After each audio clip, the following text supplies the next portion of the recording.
the best program like in the country is at Michigan. Like I can't do it. I can't do it. Because I got a pretty good score on my ACT, so I should. Okay, I just started recording, so let's get into our topics today, which begins with Medicare for all.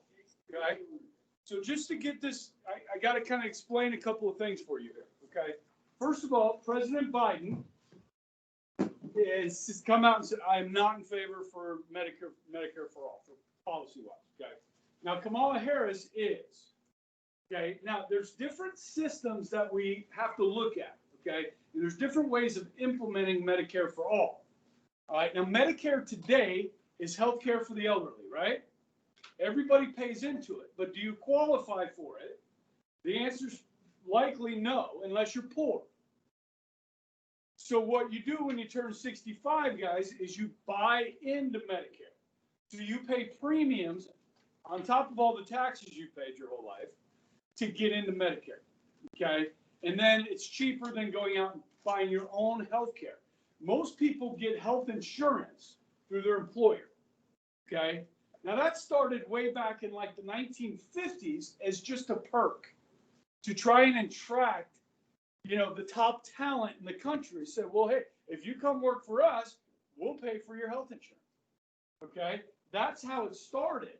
And now it's kind of an expectation for people that if they get a job somewhere, hopefully they have health care for me. You still don't get it for free. So I can get it through Bishop Carroll, through the diocese, or I can get it through my wife at Koch Industries. Now, at this point, we choose to use Koch Industries. Now, the diocese really does take care of people that have been in the diocese for a long time. So if I decide to keep teaching here for 3 more years and I hit 25 years, the premiums for people who have been in the diocese for 25 years go way down. It's really cheap. Okay, it's like a quarter of what you pay if you're a new teacher. So that's kind of cool. But here's the thing. We have a lot of people that don't have health insurance in this country. Okay, and when Obamacare happened in 2009, the number they used was generally around 46 million Americans that didn't have health insurance. Okay, that's a lot. Okay, now if you're poor in this country, like really poor, you qualify for what? Medicaid. And the children of poor people qualify for Medicaid. So the truly poor in our country have Medicaid. They have health care. It's the people in between. Those that don't get it through their employer or can't afford to buy it on their own. Now, I've looked into this because if I want to retire before I can buy into Medicare at 65, which I plan on doing, retiring before I'm 65, to buy health insurance for my wife and I for 1 year, good policy, $27,000. That's today. What will that be like when I'm 60? And I'm not 60. Okay. It'll probably be more, right? So $35,000. Do I have enough saved to buy health insurance for 3 years or 5 years to bridge the gap until I can buy into Medicare? Okay. So those are the things you start thinking about when you get older. Now, Obamacare did for you was allow you to stay on your parents' health insurance until you're 26, through the age of 26. When you turn 27, you have to grow up and be an adult, okay, and take care of yourself. Get your own insurance. And under Obamacare, they had a mandate that said when you turn 27, you have to buy health insurance, or you pay a fine. Wait a second, not a fine, a tax. When they sold it to us, they said it was a fine. Okay, when 26 states sued the Obama administration saying you can't force somebody to buy something, the Supreme Court was going to say, you're right, that's unconstitutional. So they changed it and they said, no, it's not a tax, or it's not a fine, it's a tax if you don't buy health insurance when you're 27. Okay, now Trump got rid of that. There is no individual mandate for Obamacare. The reason why they did the individual mandate because they needed young 20-somethings and 30-somethings that a lot of times don't buy insurance because they don't want to spend that much money and they're healthy generally. They needed those people to buy insurance to send money into the system to pay for those that couldn't. You understand? They needed young people. How likely, the number one killer in the United States is heart disease. How likely are you to have heart disease in your 20s or 30s? No. What about cancer in your 20s and 30s? Not likely. It does happen, but it's very unlikely. So a lot of young people choose not to buy health insurance. You understand? Some can afford it, some can't. Okay? So when I was 22, guys, through the age of like 29, I had no health insurance. I moved to Louisiana to be with my future bride from Florida. And she had these two freaking dogs that lived in her house. You know what I mean? I spent a lot of time in her house, and I'm allergic to dogs. I didn't know it until I started spending time. So I had to go to this allergy guy, you know? I spent like $500 getting allergy tested. And then my freaking wisdom teeth. I had to get my wisdom teeth cut out. It's like $1,200. I had like $2,500 saved. I'm like 25 years old. You know what I'm saying? Like, that was my insurance. Okay? It sucks. Now, let's say I got cancer when I was 25 and had no health insurance. That would suck.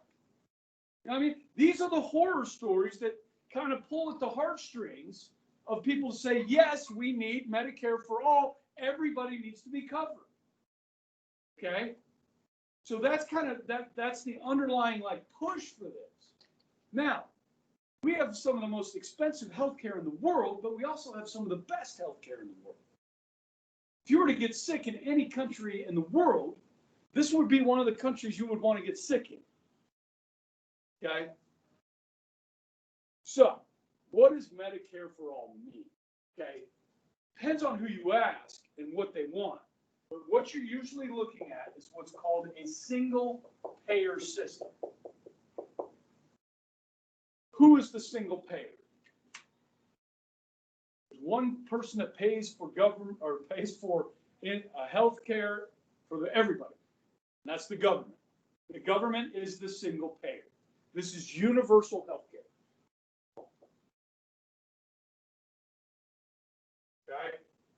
This is what they use in France. This is what they use in Canada. This is what they use in Britain, in Belgium. Okay? You guys all know who Bernie Sanders is. Okay? So this is what Bernie Sanders talks about. Okay? Now, to pay for this, in the United States, they have scored this. That's what they call it when they do all the numbers, the figure, they score it.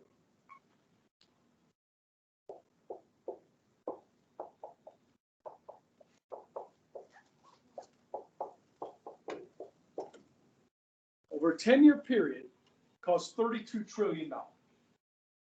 Well, guys, anytime the government says it's going to cost this much, it always ends up being more than that. Okay? I promise. Okay? Now, it's never less. Oh, yeah, we were way over on that. No. Okay? So, now, typically, if you look back at our budgets for this country, for the federal government, the budget, how much it spends annually, COVID threw a wrench in that. Okay, like I said, Trump did the $3.3 trillion. Congress passed it. He signed it, right? Biden wants to do a $1.9 trillion. Okay, yeah, we're way over than what we usually are. Okay, now we really started getting fiscally irresponsible. Okay, started under Reagan. Okay, Reagan was trying to win the Cold War. Reagan was trying to outspend the Soviet Union militarily. Okay, he also radically cut taxes, which really grew the economy. So you had more revenue coming in than ever before, because the more taxpayers you have, the more revenue you get. That's why some people say cutting taxes creates more revenue. Okay, gets the economy to grow. But we spent more. So Reagan was running like $200 billion deficits. Okay. When we get to the Bush and Obama years, we start running $800 billion, $1.1 trillion deficits, meaning we start spending trillion more than we bring in revenue, which adds to the national debt, right? Which now stands over 23 trillion. Okay. And that seems like an insurmountable number, right? And then we start talking about spending 32 trillion of money we don't have. Now, of course, you could tax the people, right, to get more revenue. And that is obviously on the table with this, okay? So it's expensive, okay? But you have to keep in mind the argument those that favor this are going to say is that, okay, well, how much do you spend on healthcare now out of pocket, whether you get it through your employer or how you do it? Because some, like if you work for the school district, you still have to pay for it. You know what I mean? You're still paying, okay? So let's say it's $500 a month that you're spending on healthcare. Well, if you took that $500 that you're spending on healthcare a month and gave it to the government in taxes instead, okay, you know what I mean? So you transfer that money that's being spent on healthcare now, instead that money goes into insurance companies, it goes to the government, to the single payer. Everybody with me? So they say, well, a lot of that will be eaten up by the money we spend on insurance now, okay? Now, where do I go from here? There's a lot of problems here, okay? One of them is, do we have enough doctors?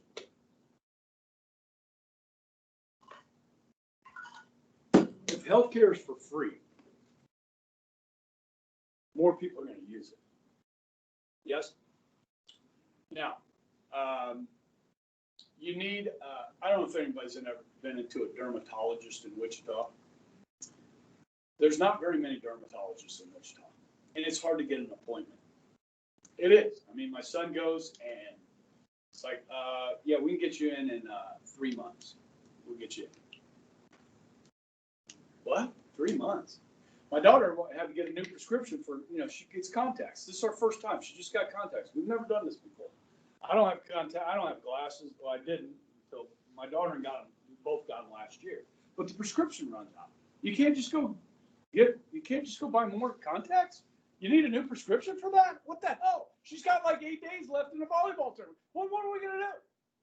And they said, well, you can see your eye doctor in February.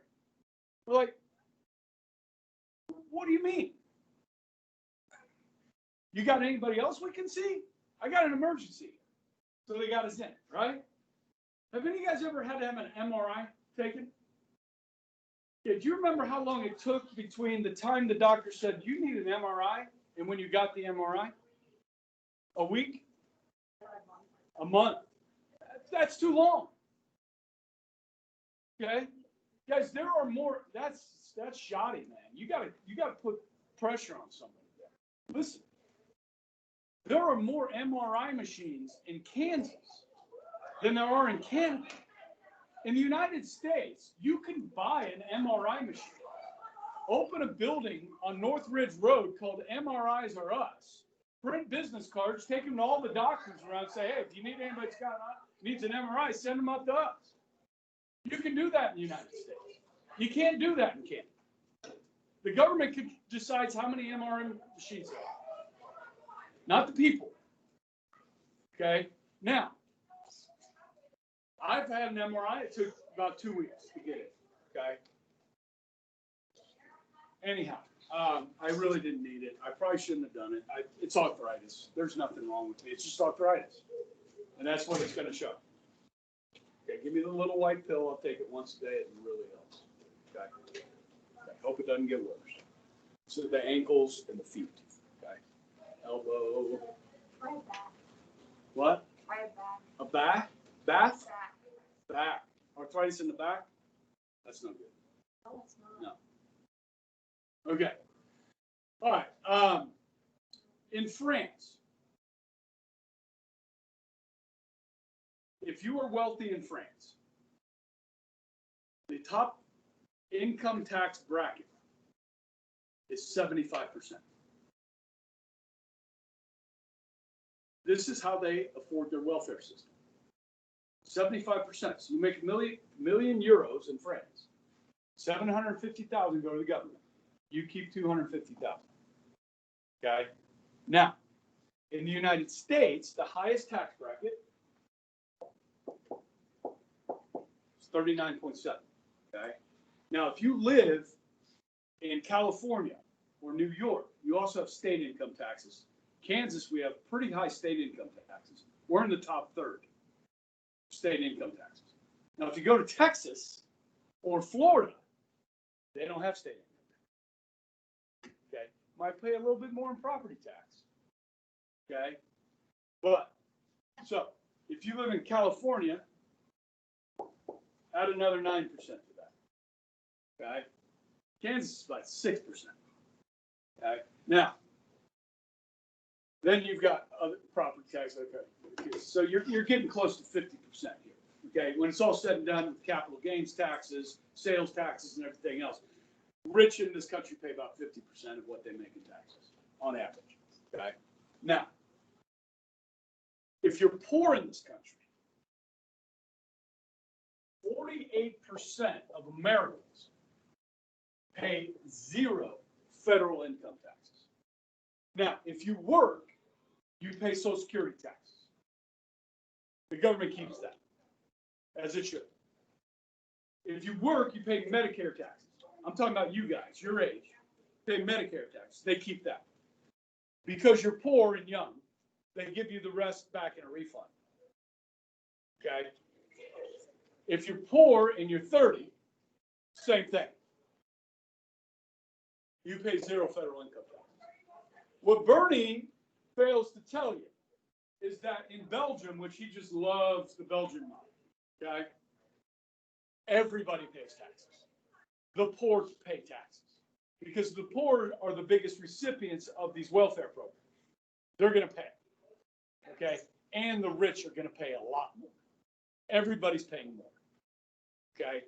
If you want a Social Security net or a socialist healthcare system, you're going to have to pay more. Everybody.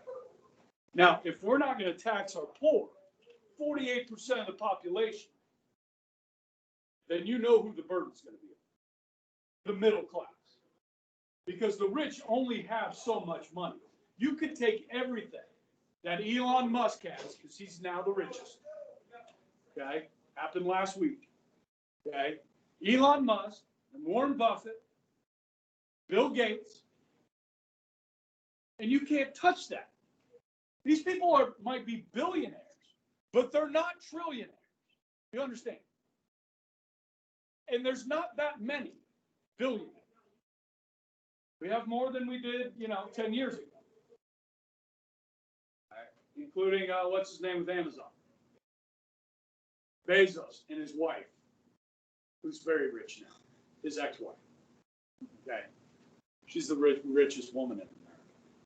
Okay.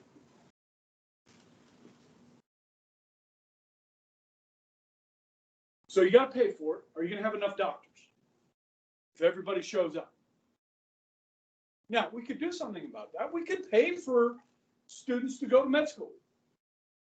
You grow your own doctor type thing, where we'll pay for your med school. You have to serve 5 years in a federally subsidized health clinic somewhere. And after 5 years, which we're going to pay you $50,000 a year, okay, you can go do what you want or you can stay. The problem with the single payer is, and if you talk to doctors today, I don't know if any of you guys have doctors in your family, okay? Some doctors will not take Medicare patients or Medicaid patients because the single payer, the government, pays the doctor less than it costs for them to do business. The insurance companies pay more. In France, they allow private insurance as well as the government insurance. So if you're rich in France, with that 25% of the money you have left, you can buy health insurance on top of your government insurance. And when you show up for the doctor, they're going to ask you, how are you paying for this? And if you say, I have insurance, you're going to the front of the line. Because the insurance company is going to pay more for your care than the government is. So who gets to decide how much a doctor chooses now to charge for their care? The government is. And when the government runs out of money, you're going to have what's called rationing of care. You know what rationing is, right? They did this during World War II, where they said you can only have this much gasoline a month. You can only have new set of tires or shoes. Rubber was huge. Ration. Tobacco, coffee, all that stuff was rationed. So, and the government's to say, okay, you got a 75-year-old that broke his hip, needs hip replacement surgery. You got a 15-year-old that has leukemia. We only have so much money. Who's going to get the care? Well, obviously the 15-year-old, right? The 75-year-old, we're going to give you morphine so that you're comfortable while you die. Rationing of care. It happens in Britain. It happens in France. It happens in Belgium. It happens in Canada. Look it up. So you're going to have some government bureaucrat that decides whether you're going to get care or not. Because we don't have enough money, which is obvious. We don't have enough money. But we're the richest nation in the world. Shouldn't everybody have access to good health care? So we can avoid those horror stories? I'm trying to be fair. I'm trying to get both sides. It's not easy sometimes. Okay. I mean, really, that's what it boils down to. I mean, economically, you could try and make the argument economically that by transferring that money we spend on insurance, that goes to the government, that it'll balance out. Okay. Yeah. So what would happen to all the people that work in the health insurance? Yep. Bye-bye. Did you guys hear that question? What happens to all the people that work in the industry of health insurance? There's no need for you. Now, when Kamala Harris was asked in an interview, you can look this up unless they've taken it off of YouTube, because they might have done that, because they may not want you to know the truth. But anyhow, you can find this interview, and Kamala says, "Yeah, we're going to do away with insurance." Oh, well, then people are like, "What? You're going to do away with private health insurance?" And she changed her mind. So the likelihood of us not allowing people to get insurance on top of this, that going away would be difficult to pass. This is going to be difficult to pass. Yeah, I mean, it's a tough situation. We want to increase access to health care for again, it's the people in the middle. You know, the poor people are being cared for. The rich can afford it. It's the people in the middle. We're talking about college and stuff and going to a good school. And we're kind of, kind of screwed. Okay? Find a way. You know, keep working. Try and find those scholarships. You know? I'd have to take on some debt. Get that good degree in, get into something good, you can make money and you pay it off. But you got to be able to find a job. So make sure that degree you get is something that is a job that's going to be needed in 5 years. It's good advice for anybody. Okay. All right. So I can talk about this all day, but we need to talk about the Green New Deal. Okay. I got to knock that out. Yeah.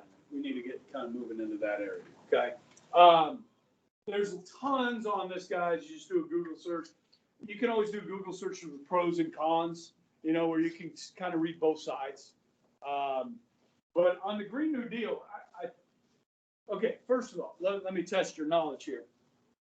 Before I mention the Green New Deal today, had everybody heard of the Green New Deal? Yeah. Okay, so like first hour regular government, nobody had heard of it. Okay, so I just kind of need to know. And how many of you guys know who Alexandria Ocasio-Cortez is? Okay, AOC. Okay, so she's really the author of this. She's the one that came out with it. Okay, and there's a senator from Massachusetts, his name's Markley. He co-sponsored this in the Senate. Okay, this is a progressive idea. It's about climate change, to address climate change, and it's really pie in the sky thinking. Okay, it's like way out there. Okay, the Republicans in the Senate, when Markley sponsored this, he says, McConnell, the Senate majority, the Republican, he said, oh, okay, well, let's bring it up for a vote. The Green New Deal, okay? It's a political stunt, okay? Because the Democrats knew the American people would freak out if we actually passed this in the law, okay?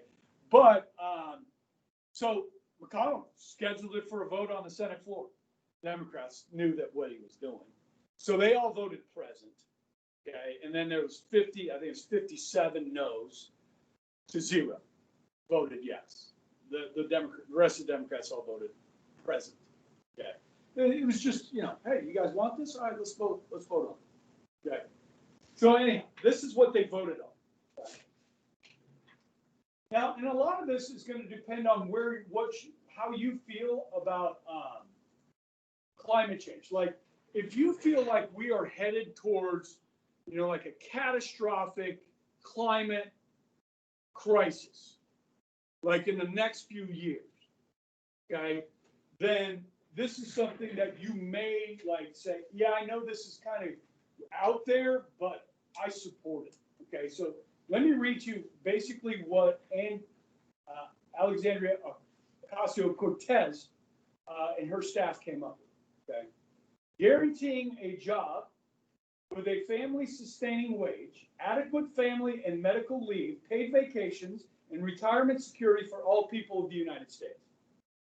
Providing all people of the United States with high-quality health care, affordable, safe, and adequate housing, economic security, access to clean water, clean air, and healthy, affordable food and nature. Providing resources, training, and high-quality education, including higher education, to all people of the United States. That's your free college. Meeting 100% of the power demand. Now, this is the big one, okay? If the other isn't. Meeting 100% of power demand in the United States through clean, renewable, and zero-emission energy sources. 100% within 10 years. How did you all get to school this morning? Did any of you guys drive an electric car? Okay, if you did drive an electric car, which some people might be, okay, Tesla's doing some really good stuff, right? I mean, I watched a YouTube video the other day of this guy drag racing in a Tesla versus like some hot rods. Now, this guy like stripped down the Tesla because those are really heavy cars. I don't know if you know that, they're really heavy. So he kind of stripped it down, bare bones, and then started racing these guys with like, you know, souped up Camaros and stuff like that. And he was blowing their doors off, okay? Elon Musk is like, he's a genius. Whatever you think of the guy, you know, he's a genius. But anyhow, so yes, Priuses are cheaper now than they were, electric cars, okay. Question, when you charge your Tesla or your electric car, where do you get the electricity to charge that from? Fossil fuels, okay? Now, could you get it from wind energy? Yes, you could. Could you get it from solar? Yes, you could. I don't know if you guys know this about all these wind turbines that we have in Kansas. I didn't know this. I met one of the volleyball dads from that Louis plays club with. He's an energy guy in McPherson. And all those windmills, they have power lines that run, right? You see the power lines that leave these wind farms. Those power lines go to California. Most of the wind power from Kansas goes to California. I don't know if you knew that. Now, if you own some of that land out in western Kansas that these power lines are on, like, you get paid for those power lines. Pretty good income. Now, you get paid even more if you put one of those turbines on your land, right? Okay. So, but yeah, most of that leaves the state. I don't know if you guys knew that. Okay. Okay, moving on. Because I didn't know that. I thought that was really interesting. All right. You ready? Repairing and upgrading the infrastructure in the United States, including and by eliminating pollution and greenhouse emissions as much as technologically feasible. Okay, this is really expensive part here. No, next one is building or upgrading to energy efficient, distributed, and smart power grids, and working to ensure affordable and access to electricity. upgrading all existing buildings. All existing buildings. That means houses. Two. Like this two. In the United States, and building new buildings to achieve maximal energy efficiency, water efficiency, safety, affordability, comfort, and durability, including through electrification. Overhauling transportation systems in the United States to eliminate pollution and greenhouse gas emissions from the transportation sector as much as technologically feasible, including through investment in zero-emission vehicle infrastructure and manufacturing, clean, affordable, and accessible public transportation, and high-speed rail. High-speed rail is great. It's really expensive. They have some high-speed rail in China, don't they? Yeah. And I don't know if they even have to use fossil fuels. There's like technology out there with like using magnets and stuff like that. I don't know how China does theirs. There are some magnets. Some electricity, probably. Europe uses a lot of high-speed rail. It's great. It's just incredibly expensive. Okay. Spurring massive growth, and this is where, this is going to kind of help pay for it. Spurring massive growth in clean manufacturing. So a lot of new jobs building this new stuff, right? Or, making things better. In the United States, and removing pollution and greenhouse gas emissions from manufacturing and industry as much as possible as technologically feasible. Working collaboratively with farmers and ranchers in the United States to eliminate pollution and greenhouse gas emissions, and from agricultural sector as much as technologically feasible. All right, that's a summary of the Green New Deal, okay? Now, you guys know greenhouse gas is carbon, right? Carbon monoxide. When we breathe, right, we exhale, we emit greenhouse gases, yes? When we fart, when we burp, greenhouse gases. When cows eat, burp, and fart, you guys know how many head of cattle there are in the United States? About 80 million head of cattle in the United States. Industrialized nations. As China becomes more industrialized, there's more people eating meat. As India becomes more industrialized, there's another billion people eating meat. And the demand for cattle and hogs and so forth spreads. Now in India, I don't think they eat cows. There's a religious thing. So, but you know what I'm saying, okay? And cows are a target here. Do you understand? Cows are a target of the Green New Deal. What about airplanes? Are we even close to building an airplane that can, doesn't use jet fuel? You guys want to get on an electric airplane and fly over the Atlantic? I don't know if that'll work. You know what I mean? Now, there's some neat ideas out there, like for the hydrogen fuel cell. You know what I mean? Hydrogen's the most abundant element in the universe, right? If we could create a hydrogen cell, there's some interesting ideas. People doing stuff with algae, different things. Obviously, we use corn, right? Ethanol, yes? But how many fossil fuels do you use to make the corn? And can corn farmers and ethanol manufacturers even make a profit without government subsidies? The answer is no. If Charles Koch of Koch Industries thought he could make money building wind farms, you better believe he'd be doing it. But you can't. It's all subsidized by your tax dollars. All of this stuff is. Solar farms. Not to mention, if you are kind of a tree-hugging person, do you know how many birds windmills kill? And how many birds are killed by landing on solar panels, on solar farms? Because solar farms are really big. And if a bird lands on it, it's going to burn to death. We have nuclear energy, but I'm not sure you're ready to put a nuclear reactor in your car. We put them on our aircraft carriers, our submarines.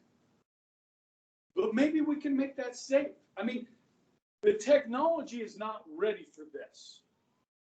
Now, your carbon footprint, that's how much carbon you emit as an individual. When you're at home this summer and it's 100 degrees outside, What's the thermostat at your house? What do you guys set the thermostat on when it's 100 degrees outside?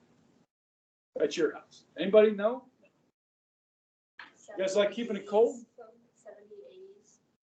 70s, 80s. 70s, 80s, that's a big difference. Well, I don't actually know. I just know it's what the cost Push of. up to 70. You're not allowed to touch the thermostat? No. We're 75 year round. So when it's cold, 75, furnace is running a lot. 75 in the summer, it's not real cold. I have some friends that keep it, like at 69. They have a bigger carbon footprint. I drive a V8. My truck has a V8 in it. I get about 16 miles per gallon. I have a bigger carbon footprint because of that. Do you want the government to control your carbon footprint?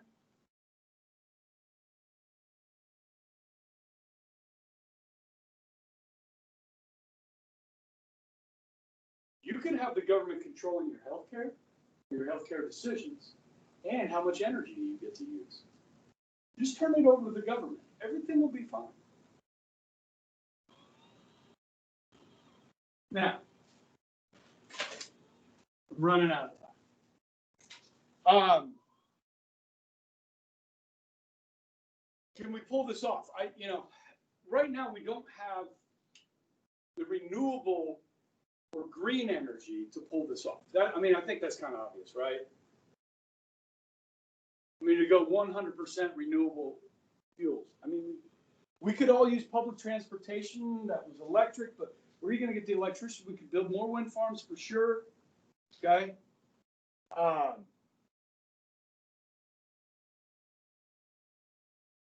don't know. Okay. Listen, in principle, President Biden supports the Green New Deal. In principle. Okay. I don't think we're going to see this pass like anytime soon. I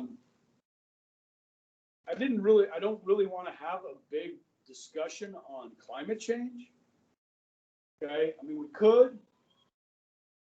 And whether you think it's really bad or is, the earth changes naturally over time, is it changing faster? Is man causing that?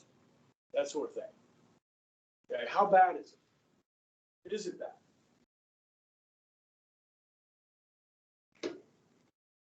I don't know. Am I alarmed? I'm not. You may be alarmed. Okay? I don't know. Everybody's got their own opinions on it. Okay? Now, so Green New Deal. I know this is but it does kind of come down to your ideology, how you view the world, how you view things. If we should give the Green New Deal a shot, like we should try and work towards this. Say no. Okay, if you think this is crazy, there's no way we can do this, it's going to give way too much control to government, something like that, then you would say yes. Okay.